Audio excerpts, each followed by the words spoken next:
Hi, I'm Melisa Halpin. I'm Irish and 50 years old. I had to leave my country when I was 25 to access abortion rights in Britain. Now I'm fighting for those rights here in Ireland.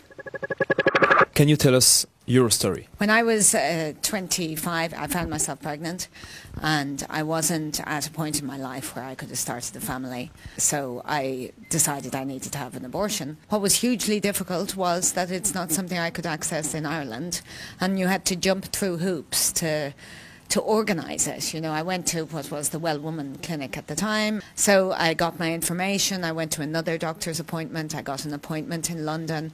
My friends helped me gather the money, and off I went to London. And then, you know, I went through the procedure, and then I had to get on a plane and come back to Dublin. And, you know, you're at your lowest. You know, you feel miserable, you're sore, you're bleeding, and you have to get in a plane and come all the way back to Dublin. You know, you need to be in your bed, you need to have your friends around you, you don't need to be by yourself on the Ryanair flight, you know. It hasn't been an issue for me since then, but it has certainly made me very, very committed to fighting to get the Eighth Amendment out of the Constitution.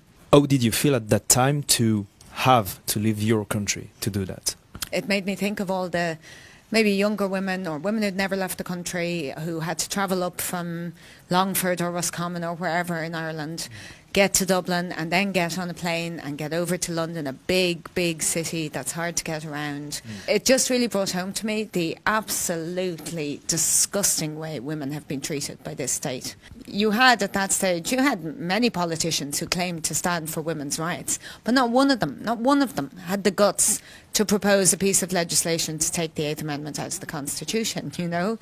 And the hypocrisy of a whole set of politicians who claimed to care for people, who claimed to look after women, their lives, and not one of them would have. They have been dragged kicking and screaming to this position where they were forced to put a referendum to the people of Ireland. Did you talk about that around you when you did that? No. It was something you couldn't talk about? You couldn't. I didn't. You know, yes, I told my friends. And I told my sister, but I left it at that, and I didn't really talk about it for years, you know. And it's only in the last year or so, as the campaign has grown to repeal the Eighth Amendment, that people, I think, feel confident. You know, for example, I sat at dinner with friends of my sister's a few weeks ago, and every woman at the table had had an abortion.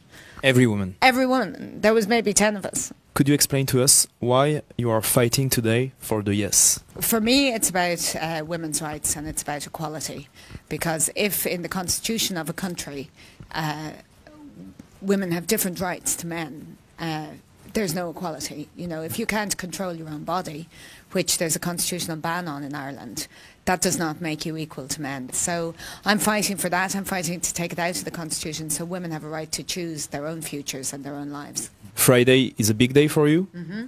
If the yes win, what will you do? I'll celebrate. If the yes wins, it'll be a fantastic day for Ireland. It's a day where we will be saying loud and clear, we're leaving Ireland of the Dark Ages behind. And if the no wins? I'll be surprised. I'll also be pretty annoyed, because it will be hard to get another chance for this. But the only thing I keep thinking is that the movement I've seen over the last 4 or 5 years, and in particular in the last 4 months, that movement ain't going away. What is your message today for women from France, from the US, from Italy, where abortion is a right today, but a right sometime under attack? You have to keep fighting. We have to keep fighting for choice. Because everywhere in the world, abortion rights are constantly under attack. You have to fight for choice, for every woman to be able to decide what they do with their body. And it is nobody else's business. It's not the politicians, it's not the lawyers, and it's not the bishops. We have to stop looking for limits, and we have to look for full choice for women.